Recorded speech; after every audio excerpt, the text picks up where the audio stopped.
नमस्कार। आज हमारे साथ हैं मथुरा के प्रसिद्ध वकील एल.डी. गौतम। आपके साथ मैं एक बड़ी व्यथा पर चर्चा करूंगा जो कानून का विषय है। वकील साहब, आज एक बड़ा पर्सनल में प्रश्न कर रहा हूं आपसे। किसी का मर्डर हुआ, निश्चित किसी का मर्डर हुआ, न्यायालय में केस चला, कई वर्ष न्यायालय में केस चला, उसके बाद जो आरोपी थे वो बरी हो गए, तो वो सब गलती कहाँ हुई? न्यायालय में जो गवाही साक्ष्य जो पेश किए गए, जो एविडेंस न्यायालय के सामने पेश की गई, उसकी विश्वसनीयता में या कहीं डाउट क्रिएट होने में ऐसा न्यायालय को नहीं लगा कि निश्चित तौर पर वो व्यक्ति जिसके खिलाफ आरोप है उसी ने अपराध किया है। कहीं न कहीं उस संबंध में, उसके आरोपित होने के संबंध में कहीं न कहीं डाउट रहा होगा, इसी आधार पर उसको छोड़ दिया गया। कहने का मतलब है कि जहाँ विवेचना प्रारंभ में शुरू हुई थी, वहाँ विवेचना में कुछ गलती कर दी है। विवेचना में गलतियां होती हैं, लेकिन विवेचना की गलती के आधार पर किसी आरोपी को छोड़ा नहीं जा सकता है। अगर विवेचना में कहीं गलती की गई है या हो गई है या कोई कमी रह गई है, तब उस कमी को न्यायालय में एविडेंस प्रोड्यूस करते समय उसको सुधारा जा सकता है। मतलब आप सोच रहे हैं कि यदि किसी थाना अध्यक्ष या थाने में कोई लापरवाही की गई होगी तो उसको भी सुधारा जा सकता था, ठीक है, और सुधारने की कोशिश करी होगी, फिर क्यों नहीं मुलजिम को सजा मिली? जो गवाही पेश की गई, जो गवाहों ने मुलजिम के संबंध में बताया, उसके संबंध में कहीं ना कहीं संदेह रहा होगा। तो कोई ना कोई तो जिम्मेदार था ना उसका। भाई मर्डर हुआ तो मर्डर किसी ने किया होगा ना, तो उसके लिए कौन जिम्मेदार? न्याय व्यवस्था हमारी क्या इस बात को कभी सोचती है कि कोई मर्डर हुआ, आपने किसी को बरी कर दिया, ठीक है जी, उसने आरोप नहीं करा हुआ, उसने गलती नहीं करी हुआ, आपने उसे बरी कर दिया, लेकिन किसी ने तो मर्डर किया होगा ना। कानून में इन्वेस्टिगेशन एजेंसी दूसरी है। ये इन्वेस्टिगेशन एजेंसी का दायित्व है कि वो जिस व्यक्ति ने अपराध किया है उसे खोज के लाई, और खोज के तो लाई थी ना, उसने पेश किया था, खोज के लाई थी, लेकिन उसे जिसको खोज के लाई थी उसके संबंध में विश्वसनीयता के साथ साक्ष्य नहीं आया, उसमें संदेह पैदा हुआ और वो निश्चित तौर पर अदालत ने ये नहीं पाया कि इस व्यक्ति ने अपराध किया है। न्यायालय को पावर है, वो उसको बरी कर सकती है, इसी आधार पर उसके द्वारा बरी किया गया। तो आप क्या सलाह देना चाहेंगे एक सामान्य नागरिक को कि वो अपने केसों को किस तरह से, कोई बात किसी के साथ फंसती है इस तरह की, ठीक है, तो उन्हें अपनी क्या व्यवस्थाओं को सही तरह से रखना चाहिए कि वो आने वाले जो मुलजिम हैं उनको सजाएं मिले हैं, ठीक है, उनके साथ न्याय हो? ये तो बहुत बहुत कहीं ना कहीं हमारे सिस्टम के लिए बिल्कुल घटना की शीघ्रता से शिकायत करनी चाहिए और निश्चित तौर पर यह बताना चाहिए, चश्मदीद होना चाहिए या कोई प्रसिद्ध साक्ष्य होना चाहिए कि फलाने व्यक्ति द्वारा ये अपराध किया गया है, ये निश्चितता के साथ में।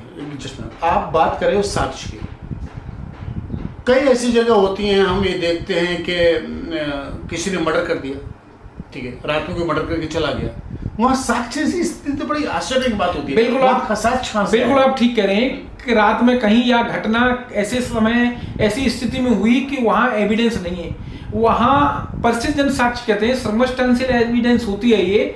चूंकि वो व्यक्ति जब घटना हुई, आजकल हर जगह सीसीटीवी फुटेज है, पुलिस जब भी विवेचना करती है आसपास के क्षेत्र से सीसीटीवी फुटेज वगैरह इस तरीके से एविडेंस कलेक्ट करती है। ग्रामीण क्षेत्रों में मान लेता हूँ कि खेत में जाके किसी का मर्डर हो गया, ठीक है, रात में कोई मर्डर कर दिया, वहां पर कौन सा सीसीटीवी कैमरा लगा हुआ है? तो आप निश्चित तौर पर ये समझिए, जब किसी अज्ञात व्यक्ति द्वारा या अज्ञात स्थान पर कोई घटना की जाती है, उसकी एविडेंस नहीं है, तो क्या किसी भी व्यक्ति को दोषी ठहराया जा सकता है? ऐसा तो नहीं है। बिना साक्ष्य के किसी व्यक्ति को दोषी नहीं ठहराया जा सकता है। इसका मतलब पहली कड़ी जो थाना है, ठीक है, थाने, मेरे हिसाब से थाने में विवेचना सही तरह से हो रही है तो मुलजिम को शायद सजा मिलेगी। तो वहीं पर ही गलती छोड़ दी जाती है, वहीं पर कुछ न कुछ लूज पॉइंट रख दिया जाता है, कोई लूज पॉइंट छोटा मोटा भी रख दिया जाता है, उसी का सहारा लेकर आगे मुलजिम बच जाता है। बिल्कुल, उसमें देखा जाता है कि ये चेन कंप्लीट हो रही है या नहीं। अब चेन कहीं कंप्लीट नहीं होती है, निश्चित तौर पर मुलजिम बचेगा। किसी व्यक्ति को एक निर्दोष की सजा नहीं होनी चाहिए, भले ही 100 दोषी छूट जाए। ये तो बात, ये सिद्धांत ये है, पर किसी का 100 दोषी छूट जाए लेकिन एक निर्दोष की सजा नहीं होनी चाहिए। 100 निर्दोष छूट जाए। बिल्कुल 100 दोषी छूट जाए, लेकिन एक निर्दोष की सजा नहीं होनी चाहिए। मान्यवर, आप लोग इससे सहमत हैं वकील साहब की बात से? ये सहमत है जरूर कमेंट करिएगा। तो आप कह रहे हैं कि 100 दोषी छूट सकते हैं पर निर्दोष को सजा नहीं मिलनी चाहिए। मैं समझता हूँ ये सिस्टम में कुछ मेरे हिसाब से लूज पॉइंट, ऐसा सिद्धांत है, लूज पॉइंट नहीं सिद्धांत है। किसी निर्दोष व्यक्ति को सजा कैसे की जा सकती है? जिस व्यक्ति के संबंध में कोई साक्ष्य नहीं आ रहा है, एविडेंस नहीं आ रही है, विश्वसनीयता नहीं है, उस व्यक्ति को कैसे सजा की जा सकती है?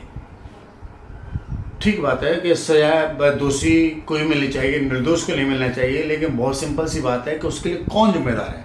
कोई घटना तो घटी थी ना, किसी का मर्डर तो हुआ था, कोई बात बनी थी, आप पोस्टमार्टम हुआ था, ठीक है, डेड बॉडी रिसीव हुई थी, तो किसी ने तो किया था ना। निश्चित तौर पर मर्डर हुआ, हत्या हुई, लेकिन किसने की? ये सर्च होना है किसने की। अगर ये बात सेट नहीं है या न्यायालय में फिक्स नहीं हो पाती है, सबूत के साथ नहीं आ पाती है कि फलाने व्यक्ति द्वारा ये घटना की, तब किसी व्यक्ति को कैसे दोषी ठहराया जा सकता है जिसने घटना की ही नहीं? तो इस सिस्टम में फिर क्या किया जाए? मैं तो बड़ा सिंपल एक आम नागरिक के बारे में प्रश्न कर रहा हूं। बिल्कुल, ये ड्यूटी पुलिस की है और उन शिकायतकर्ताओं की है और उन गवाहों की है। ये एजेंसी तलाश करे कौन व्यक्ति है जिसने अपराध किया है। ये एजेंसी को काम दिया गया है, न्यायालय का काम नहीं है कि ये एविडेंस कलेक्ट करे कि कौन व्यक्ति दोषी है। इन्वेस्टिगेशन एजेंसी कलेक्ट करेगी कि दोषी कौन है, किस व्यक्ति ने अपराध किया है। उसके बाद न्यायालय द्वारा सुना जाएगा, देखा जाएगा, तब निर्णय किया जाएगा। बिल्कुल निश्चित तौर पर इन्वेस्टिगेशन एजेंसी द्वारा अगर कहा गया है कि ये व्यक्ति आरोपी है, तब निश्चित तौर पर अगर ये आरोप सिद्ध होते हैं तो सजा होगी, लेकिन अगर आरोप सिद्ध नहीं होते तो सजा नहीं होगी। तो इसका मतलब आरोप सिद्ध नहीं हो तो आरोप निर्धारित करने वाला तो वो थानेदार था ना स्टार्टिंग का, तो उसके पे तो कुछ कानूनी कार्रवाई होनी चाहिए, कुछ बात उसके अगेंस्ट होनी चाहिए। उसने अधिकारों का प्रयोग अपने सही तरह से किया, अपनी ड्यूटी का प्रयोग सही तरह से किया नहीं किया, क्या ड्यूटी उसकी बनती है? बिल्कुल ड्यूटी बनती है और एक पुलिस अधिकारी गुड फेथ में कार्य कर रहा है। निश्चित तौर पर जो उसके सामने चीजें आई, जो कलेक्ट हुई, वो उसने पेश की, लेकिन कानून में ऐसा कोई स्थान नहीं है या कोई प्रावधान नहीं है कि इस वजह से कोई दोषी छूट गया तो किसी पुलिस अधिकारी को सजा हो, ऐसी व्यवस्था नहीं है। तो क्या आप सोच रहे हो इसकी व्यवस्था होनी चाहिए हमारी व्यवस्था में? ये अलग विषय है। मैं इस संबंध में, ये चूंकि संसद और विधायिका का कार्य है कि इस तरीके से अगर दोषी ठहराए, पुलिस अधिकारी को जिम्मेदार ठहराया जाएगा तो निश्चित तौर पर पुलिस अधिकारी के खिलाफ भी कार्रवाई होगी। मैं ये विधायिका का कार्य है। अगर वो आप कह रहे हैं कि विधायिका कार्य है, लेकिन लूज पॉइंट आप समझ गए होंगे। मेरा मुद्दा ये था और बहुत जनरल था कि किसी का मर्डर हुआ, ठीक है, और मर्डर का दोषी छूट गया। मेरा प्रश्न बड़ा सिंपल से ये था कि मर्डर किसी ने किया, उसका पता कैसे लगे? ये निर्णय हो गया है तो क्या दोबारा जांच शुरू हो सकती है?